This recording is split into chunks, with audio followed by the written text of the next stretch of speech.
Hello दोस्तों, नमस्कार। हम एक गीत गाओ जाती हैं, नाच गीत। आप लोग के अच्छा रही तो ज़रूर बताइए और लाइक करब, कमेंट करब, ताकि हमें भी समझ में आई कि हमरो कोई गीत गाओ था।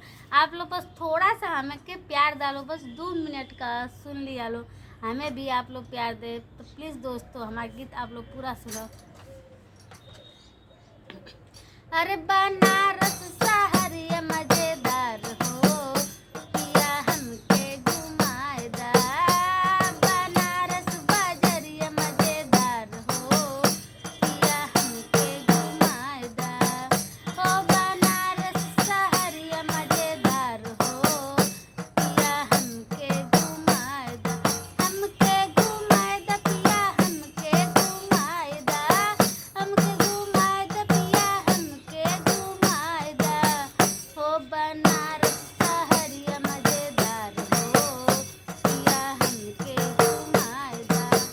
टिकवा दिया द पिया लाली दियाएदा। टिकवा दिया द पिया लाली दियाएदा।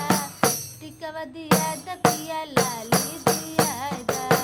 हो बनारस शहरिया मजेदार हो, पिया हमके घुमाएदा। हो बनारस शहरिया मजेदार हो, पिया हमके घुमाएदा। हमके घुमाएदा पिया हमके घुमाएदा। हमहू बड़े फैशनदार हो, पिया हमके घुमाएदा। हमहू बड़े फैशनदार हो, पिया हमके घुमाएदा। चूड़िया खरीदा पिया कंगना खरीदा। चूड़िया खरीदा पिया कंगना खरीदा। हो बनारस शहरिया मजेदार हो, पिया हमके घुमाएदा।